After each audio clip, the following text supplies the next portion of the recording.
3 days after officially starting business so that means 2 days to go in the week for running business and markets as well. Good. From whatever it is that you're watching us from, my name is Simba Elijah Charles Kiage. Keep on saying we are live on YouTube at Metropole TV KE, Metropole TV Kenya, hashtag Business I am at Charles_Kiage. Let's get talking about businesses and what is traversing in the economy as we speak right now. You need to know, because everything that we talk here is actually part and parcel of what you wake up to every single day. I mean, leave out the politics. It's about business, because we believe that even your job is affected by the business environment in Kenya.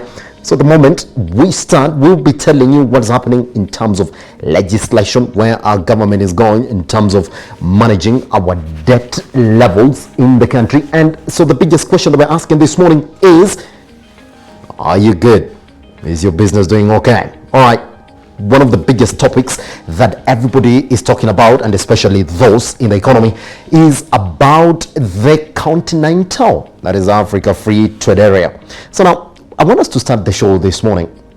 And of course, we'll be joined by Adere as we try and look at the basics of this free trade area. The question this morning is, what are really people around the continent, that is Africa, therefore, thinking about this free trade area in terms of its implementation? Let's jump straight and say this. All right, now this is a graph that we're looking at this morning about how people are gearing up to the Africa Free Trade Area Agreement. All right, so the question we're asking now is, now what? That's exactly what we shall be talking about this morning. Let's go to it. South Africans, are they sure? I think South Africa is sure. Ghana. So I want us to look at it. For those who are not sure, this is yes and no. So are you sure that the Africa Continental Free Trade Area is going to help the way in which the continent runs its business and also trade? South Africa, these are the ones who are saying yes, they're sure, and there's no, it's not going to help. All right, let's look at Ghana. Not sure. Yes. That is no, it's not going to help. And yes, you see the percentage it takes. But if you look at the one that is not sure, that is under South Africa, and yes, then you can actually see that South Africa, which is one of the leading economies in Africa, under that, they're not so sure. Think about that. And even the ones that are no, look at this margin in South Africa. That's exactly what we should be talking about this morning with other. Let's look at Ghana. All right. Ghana, the ones that are not so sure, look at that level. And the ones that are saying yes, a big margin. So Ghana, people are sure that the Africa Free Trade Area Agreement is going to help them come up with proper businesses. Let's talk about our neighbors, Tanzania. Good. The ones that are not so sure are not as much as the ones that are saying yes. That's a good indication. All right. Let's talk about Kenya. What do we think? Majority of Kenyans are saying yes. All right. There is a good number that is saying no. And about the ones that are not sure, you can actually also see that Kenya also has a very good number. Tells you that the devil will be in implementing it and explaining it to the people who matter, that is the traders, on why this is a big issue. Nigeria, how many of them are not sure? Look at it.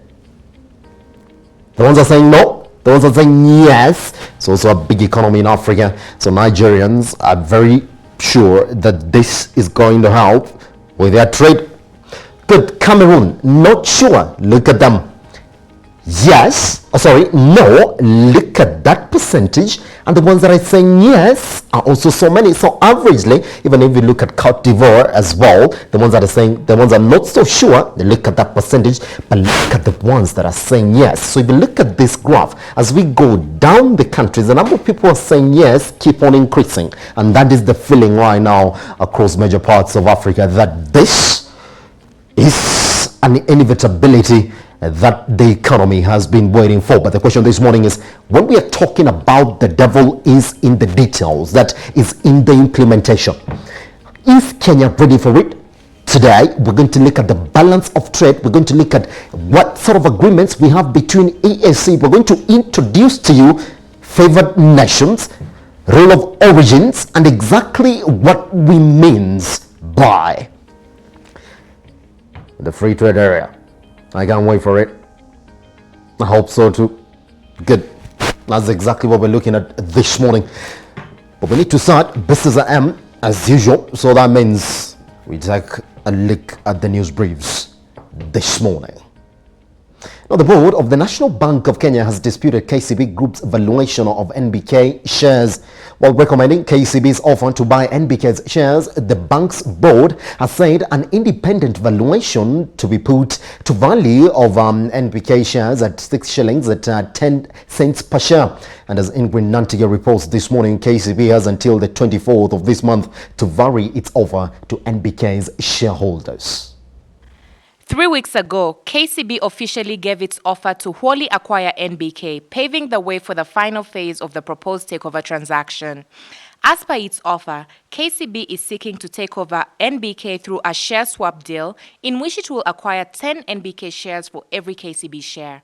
Among the conditions it had set to undertake this share swap is the conversion of NBK's preference shares into ordinary shares, a move that will see NBK's share capital increase by 1.135 billion shares from 338.78 million shares to 1.473 billion ordinary shares.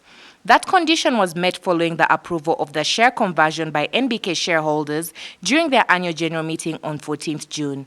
But now, NBK shareholders have one more issue to consider: the price at which KCB is proposing to buy each of the bank's shares. According to a circular issued by NBK's board of directors, KCB has valued NBK at 5.6 billion shillings. This valuation was arrived at using the volume-weighted average prices of NBK shares for the 180 days up to and including 16th April 2019, upon which a discount of 30% was imputed to arrive at an offer price of 3 shillings and 801 cents per share. But NBK's board has disputed this valuation, saying an independent valuation of NBK's shares places the mid-tier bank's fair value at 9 billion shillings, translating to a price of 6 shillings and 10 cents per share. The board's chairman, Mohamed Hassan, says NBK's share value ranges between a low of 5 shillings and 41 cents and a high of 6 shillings and 62 cents. Ultimately, fair value is the price at which property would change hands between a willing buyer and a willing seller, and both having full or reasonable knowledge of the relevant facts and market conditions.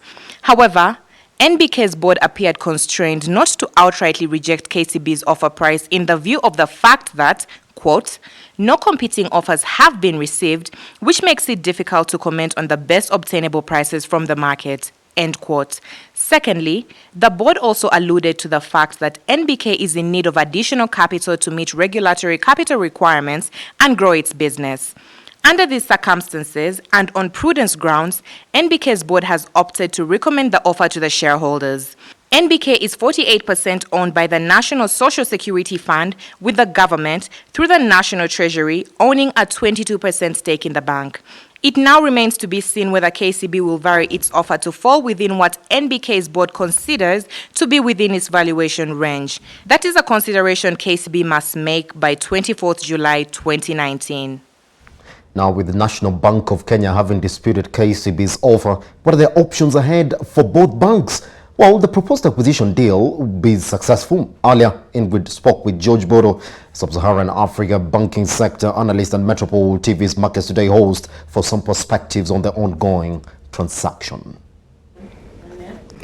So the Board of National Bank of Kenya, in a circular with the shareholders, has suggested that KCB's takeover offer of 1 share for every 10 NBK shares is an undervaluation. What does this mean for the transaction, George? First of all, it's a bit of surprising. I think I didn't see this coming, but I think they're fair in their evaluation. Remember that after KCB tabled that offer to National Bank of Kenya, the board of directors actually said they're going to seek an independent valuation of the company, in which case the independent valuer has advised the board that the correct valuation should be about is the per share valuation of National Bank of Kenya is 6.10 shillings. Effectively, what they're saying is that the share ratio, the share swap ratio should actually be one share of KCB for every 6.23 shares of National Bank of Kenya. So essentially, if you compare with the KCB's offer of one for every 10 shares, it's an undervaluation. Essentially, what this means is that it's if you look at the shareholder circular, it's actually in the chairman's report. It's actually more of an advisory caution to shareholders. In the end, they're still recommending that offer to shareholders. They're not actually saying this transaction. This is how it's supposed to go. Yes, but they're still recommending. But it's just a word of caution to shareholder. Hey, look, these guys are giving you this offer, but they've undervalued us massively, in the region of 60%. Okay. So I think that for one, it has three implications. One is that because we are still within the window where KCB can vary an offer, they could still go back and vary that offer. Or two, shareholders can actually reject on the basis of that advisory caution from the board. They can actually reject this transaction or accept. So it's just that, look, how can we deal? Can we deal with this price? Are we comfortable with it? Yeah. So it's a call, largely a call for shareholders to make. All right, it's more of an advice. But from where you're sitting, I mean, you've been in this industry for quite some time. Yeah. What do you foresee when it comes to this transaction between? So this transaction, NBK and look, if you go ahead with the chairman, is actually with that advisory notwithstanding, the chairman is saying two things. One is that we don't have a competing offer that can help us discover a marketable price. So they don't have a competing offer, that's one. And two is that they really need the capital from KCB. Yeah. So essentially, what they're saying is that, look, we just have to go on with this transaction. We don't have a competing offer. We don't have nothing else. We don't have any other offer on the table.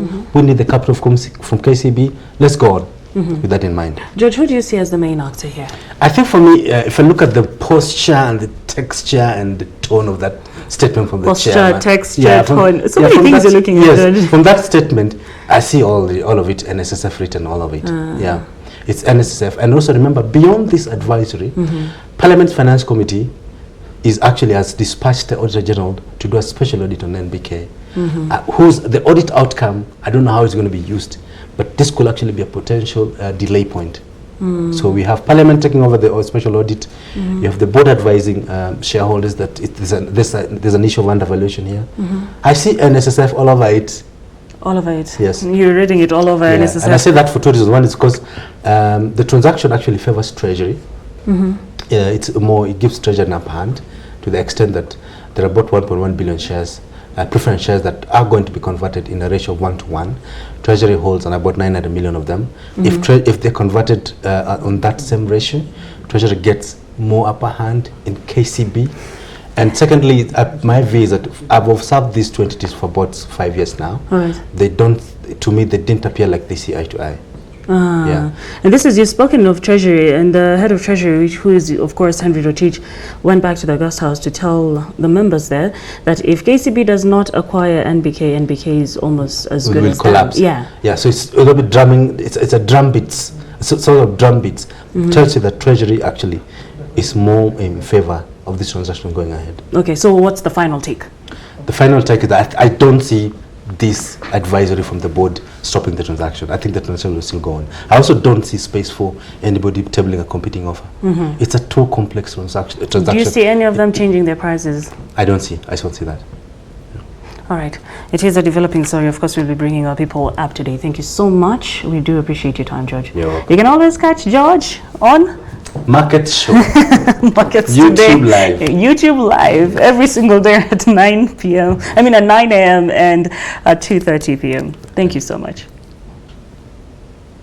All right, that was our anchor, Nina Shaban, going hand in hand with George Bodo, also our anchor here, a host for Markets Today. Catch them up next after Business AM. All right, now the banking sector is now relying on thorough background checks on potential borrowers to reduce the rising non-performing loans in the country. According to the Director of Research and Policy at the Kenya Bankers Association, Jared Osoro, the portfolio for non-performing loans has been on a steady rise over the last 5 years, rising to 12% in 2018 on the Roganga report this morning. Non-performing loans have steadily increased in the past 3 years, having doubled against the total amount of loans taken in the country in the past 2 years. The non-performing loans in 2017 stood at 12.3% and 12% in 2018, up from 9.4% in the year 2016. This has become a source of worry for industry players, saying that there is need for more vigilance from the banking sector. I think it's very clear that the level of non-performing loans has been on an increasing trend. It's not the historical high, but I think the fact that it's on a double-digit level simply means, therefore, that there is need to put effort to ensure that those levels are brought back to what you can call a normal level, where the market is taking risks and lending to enterprise in a manner that supports both stability and growth. I think those efforts includes working with the specific borrowers with a view to seeing whether the loans can go through a restructuring process, or looking at instances where, if there are other parties, including the government, that has not met its obligations with potential borrowers, then those obligations are met, which subsequently will mean that they are enabled to meet the obligations to lenders.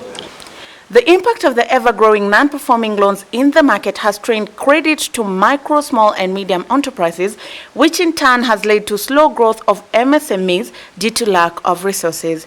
To counter this, the KBA Director for Research and Policy says the industry will be looking into risk assessment of MSMEs before fund allocation, so as not to lock out credible and worthy MSMEs. I think that's a conversation that we continue to have, because if you have a system where you're not able to appropriately price risk to the SMEs, then you see a situation where you're not able to allocate capital to that segment. So it's basically a case of resource allocation on the back of trying to balance between the risks and the returns that we get from a given market segment. As a permanent remedy for non-performing loans, the State of the Banking Report 2019 in its outline states that there will be a banking sector charter to help realign the sector by creating a feasible framework to realign borrowing. It simply means that the market will continue realigning itself in a manner that will meet the expectations of the varied stakeholders. When you talk about consolidation, they are the shareholders, they are the customers, and there are also other broader stakeholders who look at the sector. So what you're talking about, the new developments and emerging developments, is basically a natural evolution of any sector that is deepening, to look at how they can realign themselves for purposes of ensuring that they continue serving specific segments that they serve traditionally. The report further indicated that there has been an upward trend on deposits over the last 3 years, with Tier 3 banks recording the highest growth in deposits at 33% in 2018 compared to 9% in 2017. For Metropole TV, Amundiro Oganga.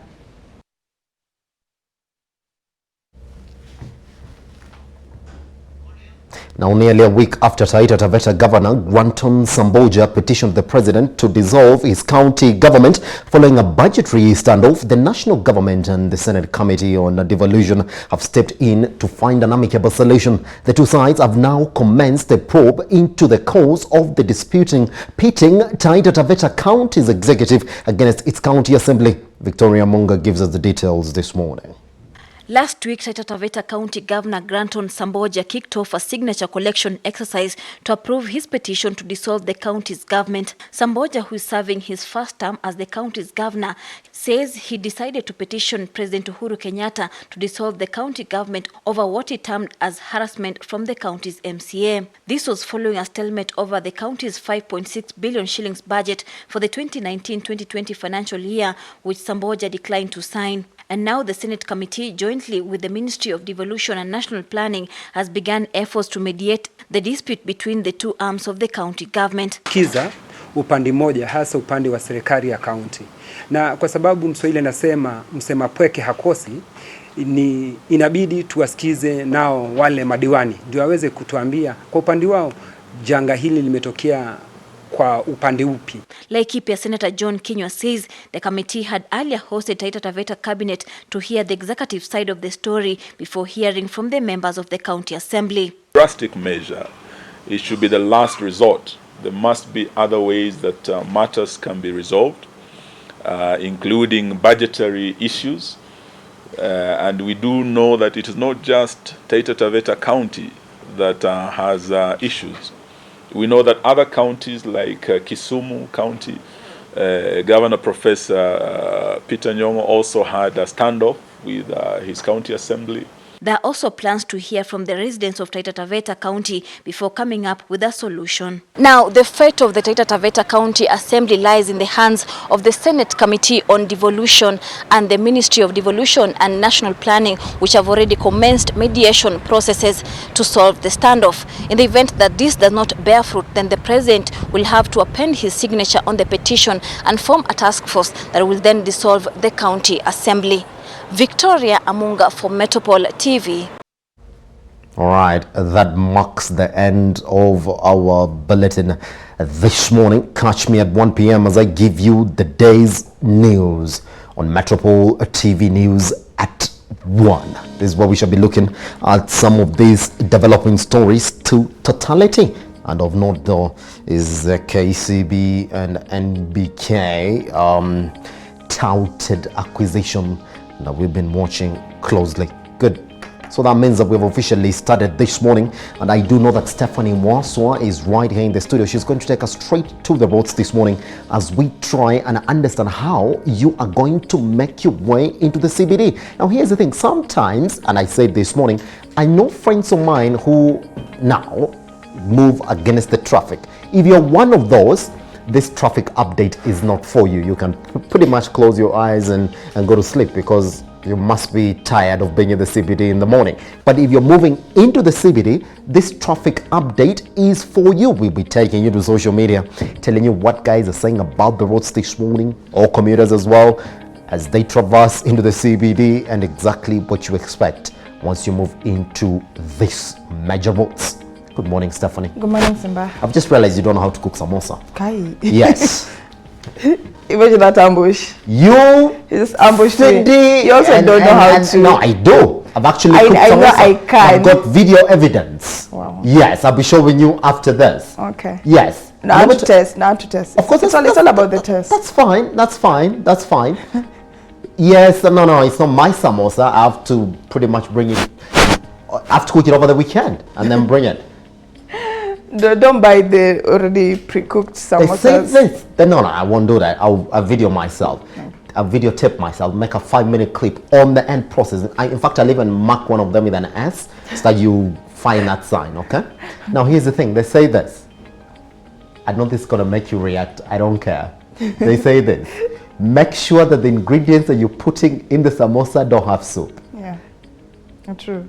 How do you know when you've never met samosa? No, usually we have a guy who comes when we have an event at home, or visitors. There's a guy who comes at home to I think you just samosas. Exposed yourself this morning. No, samosa is a different thing. People at home it's don't actually, trust you to cook for them even when they have an event. I said samosas because just it's actually samosa. a lot. It's a lot for visitors. Is a lot. He makes around 200 samosas. 200 samosas. I can make 150. Please. Yes. No. I'm going to try and make 150. I think it's cheaper. It's cheaper. Is it cheaper? Yeah, it's cheaper because I've taken the best samosa I've ever taken. I even went for audition. Was when I went to Intercontinental Hotel. The samosa is so really good. Really? So if they're listening, we need to go and buy their samosa. Trust me, and it's large. You should try Sanford's. It's got 2 layers. No, I've taken Sanford's. No, I've taken Sanford's samosa is the best. Sanford is just behind the office, isn't it? I don't think they have good samosa. Have you ever seen a 3-layered samosa? No. Wow. You forget about Sanford's. Anyway, let's just look at the roads this morning. As I teach you to cook samosa. All right. Sure. All right. Good. It's 3 minutes to 7. We don't expect much traffic because the roads don't look, from here, the roads are not looking so bad. So let's see. The Junction Mall, a bit of traffic, not very much. We still have the closure around Uptown Grill, yes. Yeah, but Stephanie, we keep on making jokes about going to Uptown Grill. They're not jokes, man. They're not jokes. So when are we going? We're serious. Soon. Soon. So there's no date called soon. Just say this afternoon. This weekend. This week? No, not over the weekend. Why? Yeah, not over the weekend. Not over. Yeah, you know how you have an alternate life over the weekend? Yeah. You don't want to see mine. you won't even know me. Yeah. Do you know that? No, I won't say that on air. All right, that's fine. Yes, Ngong Road, very clear, a bit clearer. Bagadi Way, all the way to Kenyatta National Hospital, there's a bit of traffic. Yeah, just a bit of it, but it's movable, just spots, isn't it? Yeah. Yes. Langata Road from Langata Cemetery all the way to Nairobi West, there's a bit of traffic, but once you get to Wilson Airport, not bad, but once you get to the roundabout next to T-Mall, there's a bit of traffic, and then we go to Southern Bypass, very clear. Then we go to Mombasa Road next to Bellevue Estate, all the way to Nyayo Stadium roundabout. There's a lot of traffic. There's a bit. It's a bit chaotic. It's a bit chaotic. Imara Daima, yes, there we go.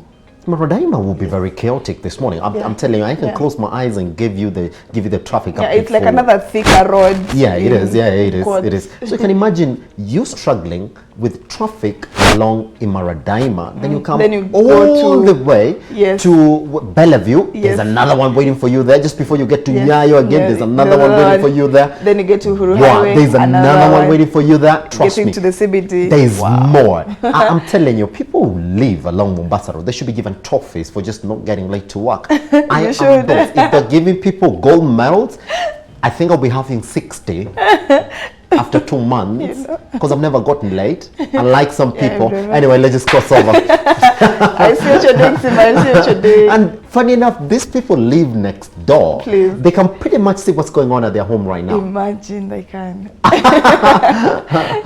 right.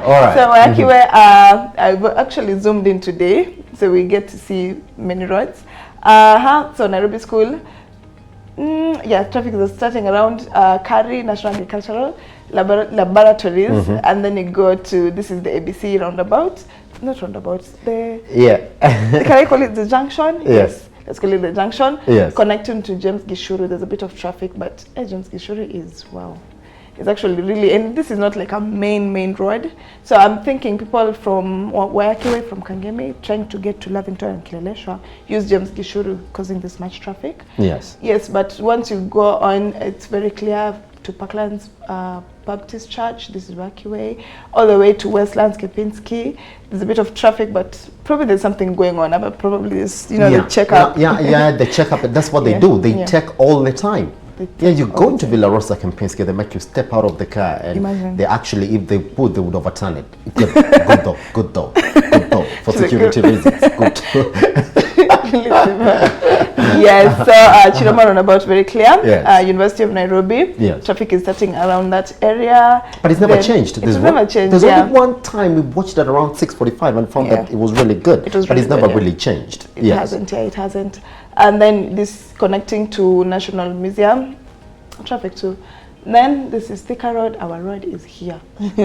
Yes, so traffic starting from Gumba Estate all the way to Allsops, then it clears up a bit, then goes to Survey, Pangani. But this morning, not so bad actually, because it's a tiny section that has all that. Yes. And then we go to Muranga Road, which is very, very clear. Then Globe Roundabout. Not so bad. But it's going to get chaotic in just a couple minutes. Kipande Road, very clear. Kipande Road has not been that dramatic this week because we've been saying that is a bit clear. That's it's because it's all that time. It's all that time. Yeah. It's getting that time. You live there? I do. I use that road every single day, so I know. Just when I say I know. Yeah. All right. The goodness of living in your CBD. Where is Hunye going this early morning? Mombasa Road. I think probably... This one, I normally have a problem with our president. Please use a chopper. I mean, we pay tax, so you can use that chopper and get everywhere and go say hi to people in this country. Why are you? He's being humble. No, that's that's a lot of inconvenience this morning. People are trying to get work, and there's some sections of the road that already closed this morning just for the president. Even when he came down here, Jamia Mosque, I didn't have... He would have used a chopper, just drop him. And go. You know, but then the road was closed half the day. I know. That was a lot of traffic for people trying to get home just because now they could have come up with good ways for him to land. Just suspend the chopper somewhere, then. But you have helipads. Most be in the CBD, isn't it? Yeah, I'm telling you. I just didn't. well, it would have landed at KICC and then make your way in, right? There's a helipad there at KICC, isn't there? Yeah, there is. Yeah, and then get your Also way to University, Jamia Mall. also University of Nairobi, so. I'm telling you, it would have been very easy, isn't But it? still, they will have closed the roads either way. Nah. From KICC to Yes, BBUN. Now, Still, another question is this. Are you telling me that we are that... I don't think I don't think anybody hates Uhuru Kenyatta that much. No. I don't think so. Well, if they make a surprise landing and just move in, I'm not saying I want to be the security expert for Uhuru Kenyatta, but that's what I'll do. In fact, I'll just make an emergency landing. Tell people I'll be there by 1 p.m., but I'll be there by 12 and just land in and go in. When they isn't don't it? expect you. I will just walk, therefore. I mean, yeah, right? Or get a very nice bike from State House, 10 minutes. You're here? If you're here. I mean, it says if you're saying he wants to be humble, get a bike. Yeah, get a very beautiful border and get a very expert driver. Then the other bikes will give security detail, isn't it? Yeah. And then we're there.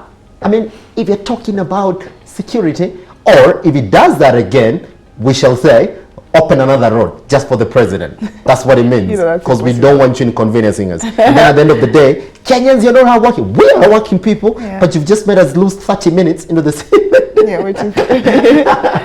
Anyway. All right, let's just look at a couple, and then after that we can... Those using Kangundo Road, avoid the area around Saika, total mess. Yeah. What's Saika? Sounds like... it sounds familiar. It sounds familiar. The Wayaki Way. Pastor Moja. Yeah. Yeah, that's what it is, isn't it? Around that yeah. building, yeah. Saika looks like another form of psych. It doesn't. Yeah, I know people would say psych as Saika. You? Yeah, no. We have sung. Go tell him. This morning I have no Saika. You'll totally understand. I will try. You try that. You'll totally But understand. I doubt it. Yeah. You'll try. You'll totally understand. Okay. Yeah. Wakiwe ni Teketeke except for pale diversion ya Kangemi. That's Yeah, where of the course. Yeah, construction of course, starts. isn't it? Yeah, that's construction and Richie starts. didn't know where the construction starts. Imagine. Such a shame, isn't it? Right? Richie tembea Kenya bwana. Yeah, tembea Kenya bwana. Yeah, he said he's going to Kangemi this weekend. All right, Stephanie. Thank you very much. We should be coming right back with Stephanie Waswa as we go all the way to your markets this morning and do a watch on what you're buying, on what your products are retailing at, on the shifts and changes. We like to call it a Commodities Trading Center. All right, next, after the break.